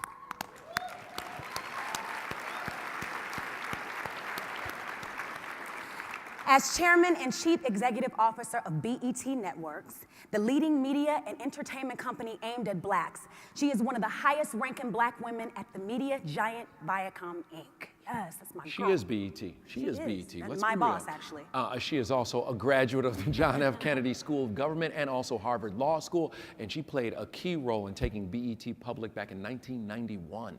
Prior to her appointment as CEO in March 1996, she served as the network's Executive Vice President of Strategic Business Development. And in 2003, she was given the Distinguished Vanguard Award for Leadership from the National Cable Television Association, making her the first female executive, Black female executive to receive such an honor. Under her leadership, BET continues to bring quality programming to 89 million households. Okay. You better give her 2 snaps. Don't mess. Thank you. Okay.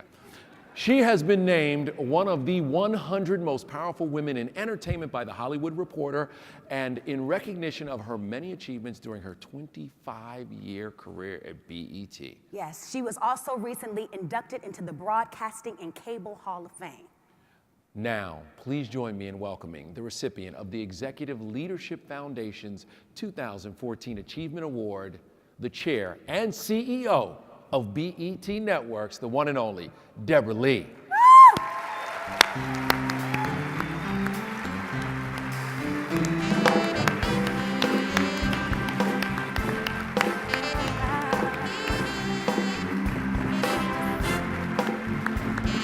We'll hug you. I got love for you. No, I got lots of love for you. You know that. No. Thank you so much.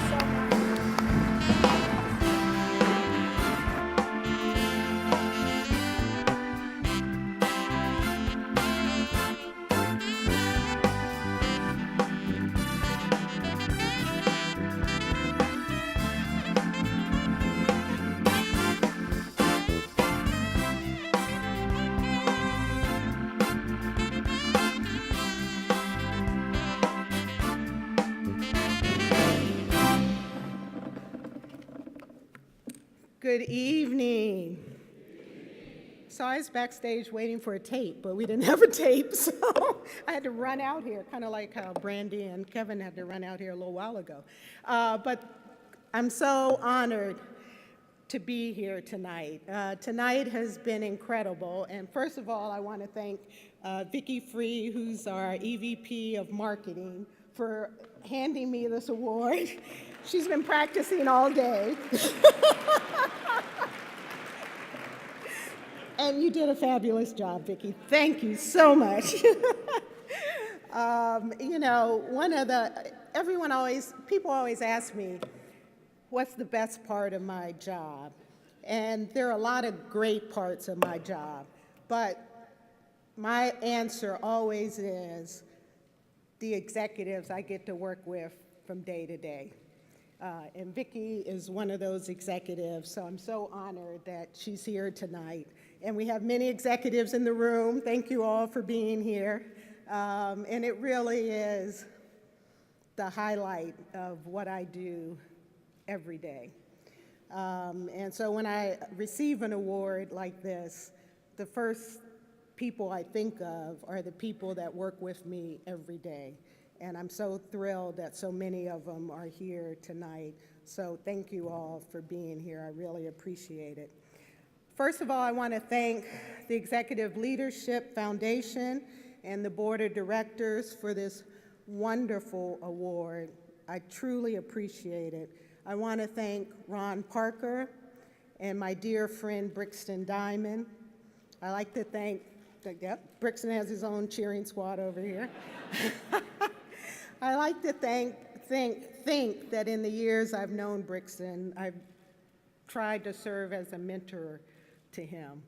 And I'm so proud of him and what he's added to the Executive Leadership Council. So congratulations to you, Brixton.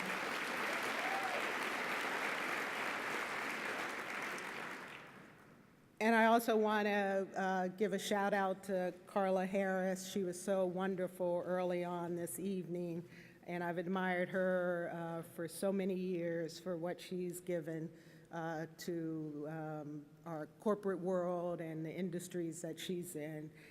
So thank you, Carla. And I also want to congratulate President Clinton. Oh, I'm sorry, I meant Secretary. Oops, I got ahead of myself there. I meant Secretary Clinton.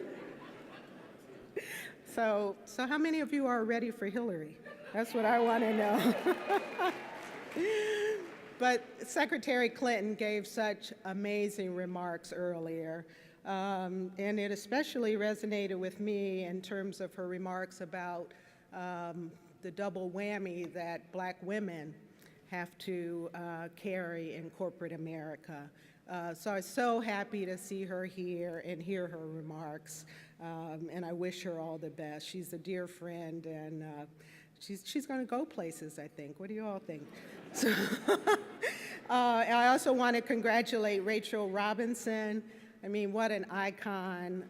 I've been a baseball fan since I lived in Los Angeles years ago, and I became a Dodgers fan, and Willie Mays and Sandy Koufax and Tommy Davis. I mean, that's when I learned to love baseball. So I've really been a true admirer of her for years and what she's built with the Jackie Robinson Foundation. So I want to say congratulations to her. I want to say congratulations to AT&T's Randall Stevenson on his many accomplishments. We're proud to be a partner of AT&T, and we've done many things together over the years. So I want to congratulate him, and it's truly, truly an honor to be in the distinguished company of these awardees tonight. So I'm very humbled to be in their presence. You know, I could give shout outs all night long in this room. That's how many people I know in this room. That's how many people I care about in this room. But I'm going to try to keep it short. But I would be remiss if I didn't shout out the boards that I'm on, and I know there's some representatives from those great companies. First of all, I'm proud to serve on the board of Marriott. See, I knew you all were here. Washington Gas, they're in the room. And Revlon, they're a New York company, so I'm not sure. Well, okay, we've got some Revlon fans. A large part of what I do from day to day, in addition to running my own company, is serving on corporate boards. And I must say, over my years of experience, serving on corporate boards has been so instructive for me to see how other CEOs do it, you know, whether it's leadership development issues or human resources issues or how to get your margins up or your OI up. I've kind of had on-the-job training. You know, you probably heard I'm a lawyer by training. I didn't go to business school. So serving on corporate boards has really served me well as I've progressed in my career. And I'm so grateful to those companies, and I'm so proud to serve on their boards. You know, if I didn't believe in their mission and what they were trying to do, I wouldn't serve on the board. So I'm honored to be chair of the Diversity Committee for Marriott. You know, we do great work, and the company's very committed to diversity. And wherever I serve, I try to give my voice and my experience to help those companies in their quest to be better companies and to serve the diversity goals that they want to achieve.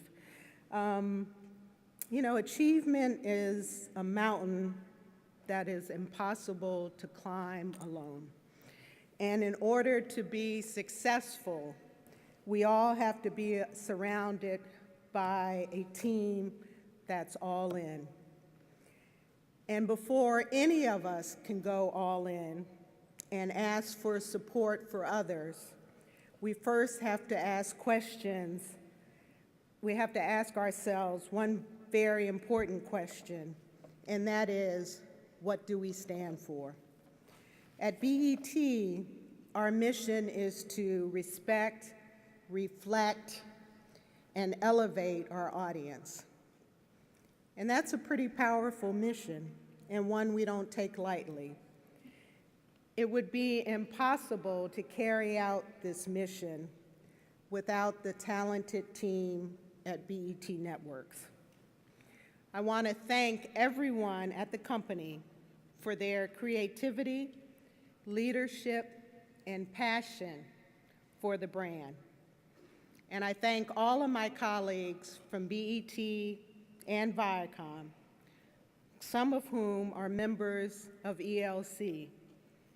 First of all, Vicki Free from BET Networks, and Scott Mills and Marva Smalls, who's with us tonight from Viacom. I truly appreciate my relationships with all of these executives, and we're lucky to have them as part of ELC and to learn from each other. I'm happy tonight also to see Brandy here, who stars on the game and is a member of the BET family. Give her a round of applause. And Kevin Frazier, who's on Entertainment Tonight on another network, but that's okay. We still consider him family. And he's doing a great job tonight.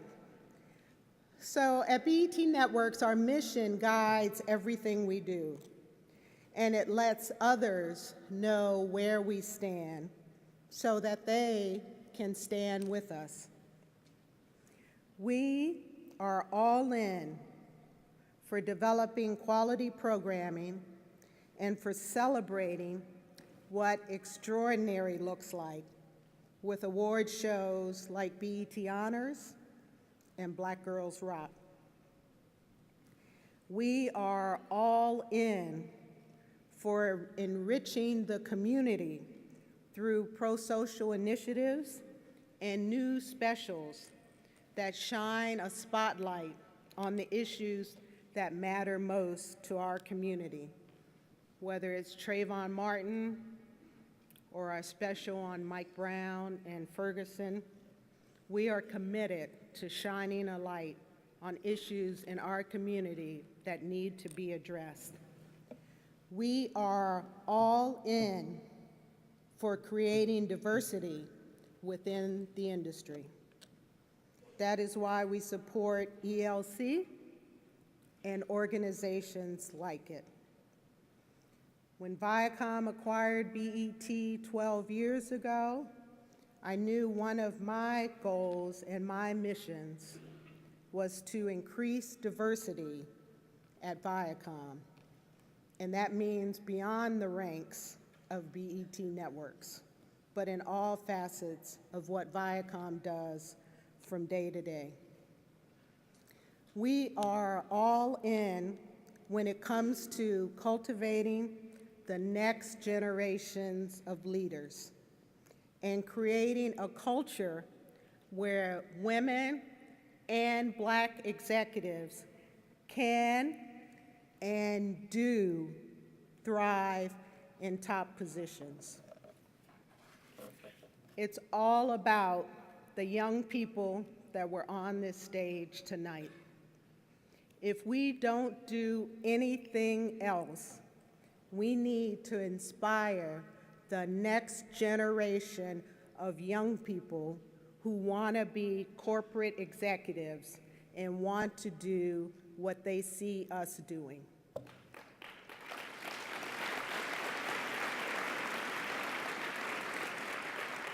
So to see that young group of future leaders stand on this stage should inspire all of us to give back, to mentor, to inspire in whatever we do from day to day.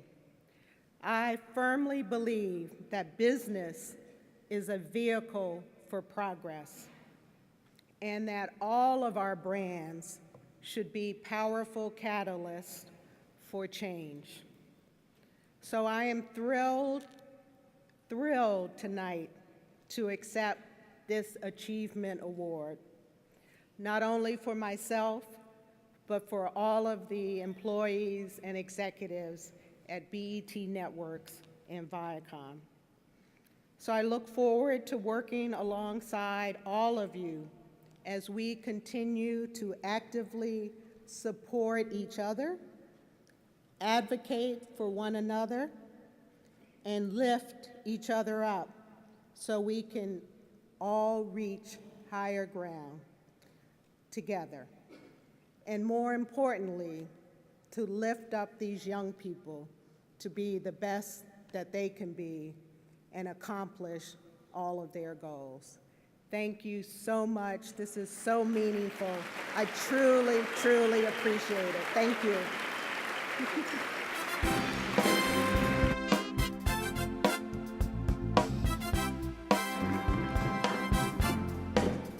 I just want to say, Yes. Yeah. I want to say congratulations again to Deborah Lee, and I am so happy that she's all in on the new Kevin and Brandy show coming to BET in the spring. Yes.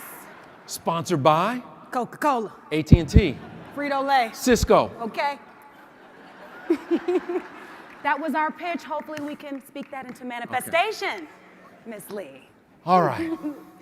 Right now, though, we'll keep moving. Until we get our show, we'll keep moving. Yeah. I'd like the Vice President and Chief Program Officer of the Jackie Robinson Foundation, Westina Matthews-Shatine, to join us on the stage right now to present our next award. Woo.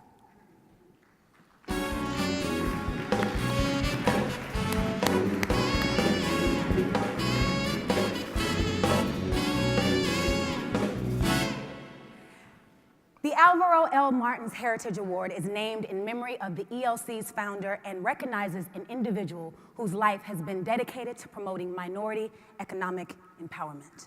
Past recipients include Ebony founder John H. Johnson, civil rights icons like Dr. Dorothy Height, Yep. Ernest Ernie Green of the Little Rock Nine, educational luminaries like Dr. Janetta B. Cole, military leader General Colin Powell.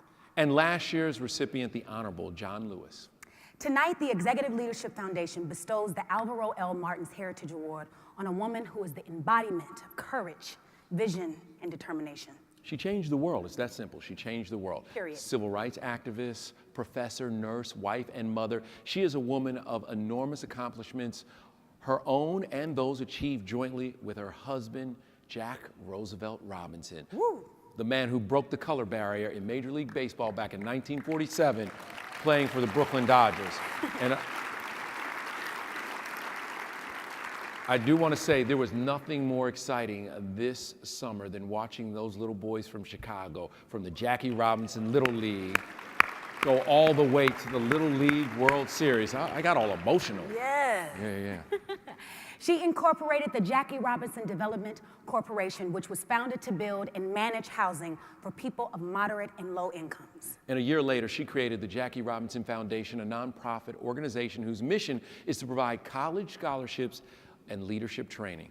She has been an ardent crusader for opportunity through education, engaging corporate America, and supporting the foundation's mission of cultivating talented future leaders and inspiring young people to fulfill their dreams by obtaining a college education.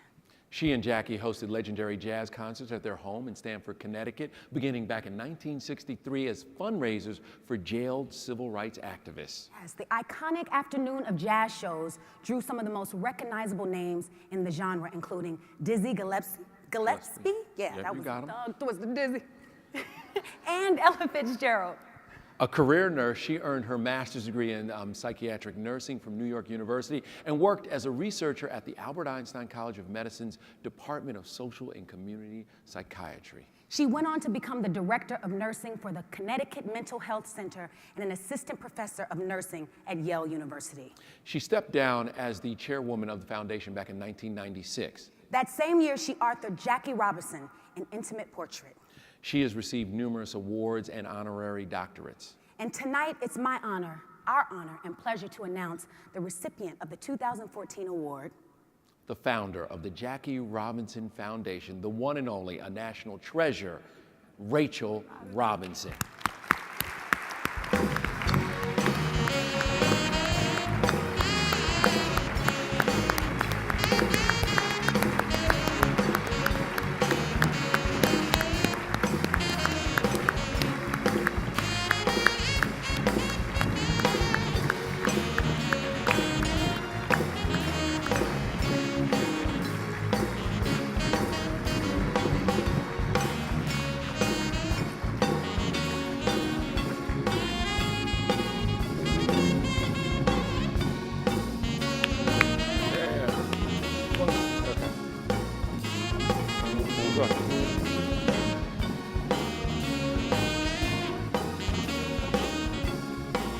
I'll walk her over. Oh, he's taking one more picture.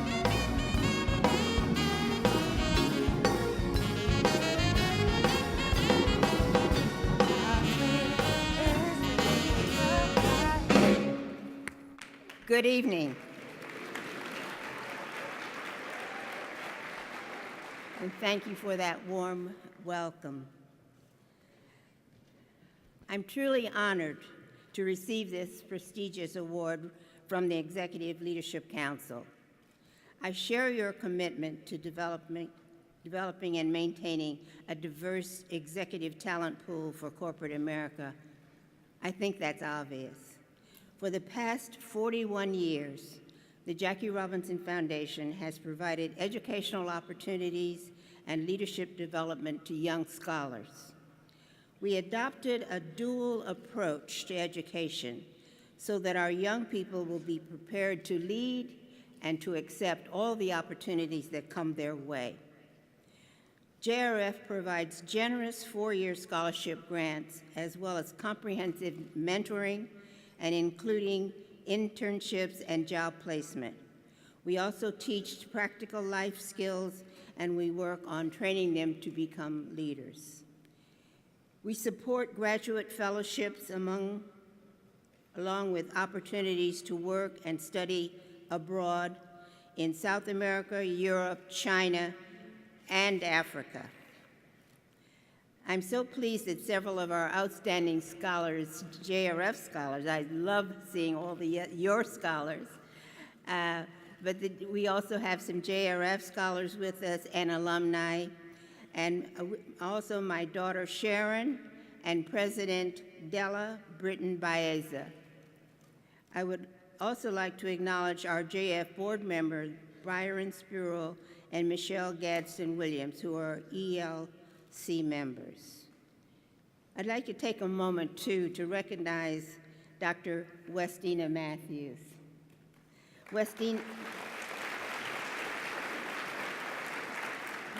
Westina is JRF's Chief Program Officer and has been a great addition to our team. I feel proud that JRF is achieving its goals. We have a 98% graduation rate and a flourishing alumni association. I know that JRF's mission resonates with each of you as your work and tremendous success resonates with me. I recall so vividly Jack's last public appearance. It was during the second game of the 1972 World Series and a commemoration of the 25th anniversary of his entry into Major League Baseball. After thanking MLB for the honor, Jack reminded the world that while blacks and Latinos peppered the playing fields, they had not advanced into management. Tonight, as I look out at all of you who have advanced into managerial positions in your various sectors, it's clear we've made progress. However, there are challenging roads ahead, and you are extraordinary role models for our young people. I thank you for honoring our work and our organization.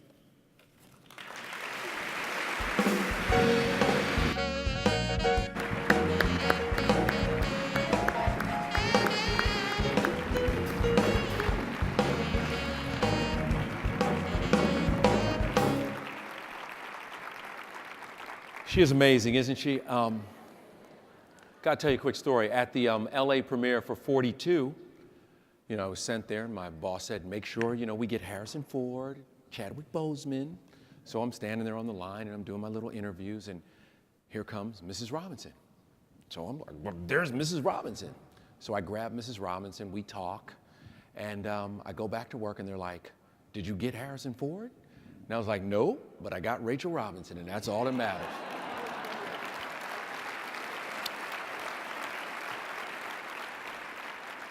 This has been a fantastic night, and to all the honorees, once again, congratulations to all our scholarship recipients, but to all of you for being here tonight and what you are doing to help change the world and creating opportunities on the horizon for so many out there. It has been an honor to host this evening. I didn't get rid of Brandy. She still has stuff to do. She'll be out in a second, but now please welcome a representative from our post-gala celebration sponsor, Prudential Senior Vice President of Human Resources, Sharon Taylor, because it's about time for the party to start.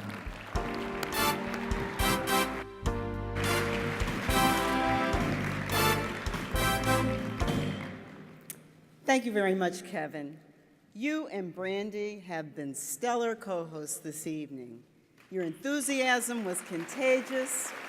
Yes, let's give them a round of applause. And didn't they perfectly reflect tonight's theme, Going All In? We applaud your involvement and your expert ability to make this celebration of business leaders and collegiate achievement a fabulous affair. You know, earlier this evening, Ron Parker made an important and fundamental promise to enhance member value. I concur and encourage you to stay engaged through the ELC website and our various social media channels. How can you not want to be a part and be involved in this wonderful organization? Together, we can sustain ELC's mission and momentum to strengthen companies and organizations and communities by increasing the number of diverse African American executives domestically and internationally, and as importantly, supporting their development, their leadership, and philanthropic endeavors throughout their careers. This is certainly a priority that Prudential shares, and it's why we remain steadfast in our commitment to the ELC. As a global financial services company, we understand that we can only succeed through our people, those who skillfully create and deliver the products and services that distinguish us from our competitors, those who confidently entrust their families' wealth with us, those who invest in our company's future to secure their own, and those who live alongside of us on city streets and on neighborhood blocks where we do business. It's easy to see why the theme, Going All In, resonates so well with us and why we are such a steadfast supporter of the ELC. I invite you to demonstrate your support as well, the old-fashioned way, through word of mouth, or the modern social media way, through Instagram, Twitter, and tag. Remember, you can follow us on the social media at ELC Info. Tag your photos and comments, hashtag ELC Gala. The ELC needs you to make your voices heard. Now, as great as this evening has been, we aren't done yet.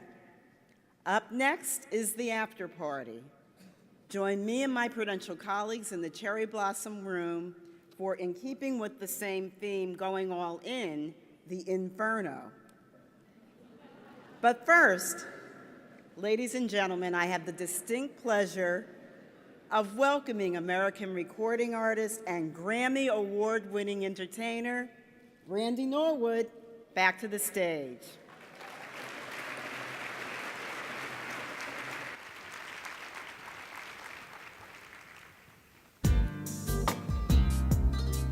Y'all having a good time tonight? Yeah, yeah, yeah. Oh, yeah. Almost made you love me. Almost made you cry.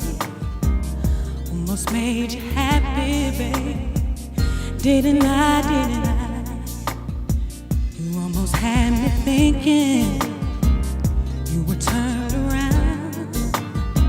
But everybody knows almost doesn't count. Almost heard you saying you were finally free. What was always missing for you, babe, you found it in me. But you can't get your head half off the ground. I know everybody knows almost doesn't count. I can't keep on loving you. One foot outside the door. Funny hesitation, a heart that's never really sure. Can't keep on trying if you're looking for more than all that I could give.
stick around, but I know everybody knows almost doesn't count.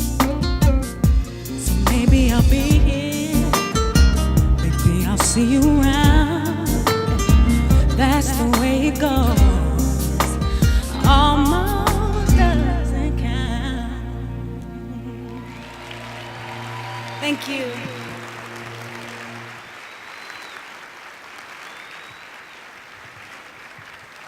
Thank you for attending the Executive Leadership Foundation's 2014 Recognition Gala. Our celebration continues with the post-gala reception. Please join us in the Cherry Blossom Ballroom for dancing to the incredible selections of DJ Spinderella and the legendary Doug E. Fresh. Have a great evening.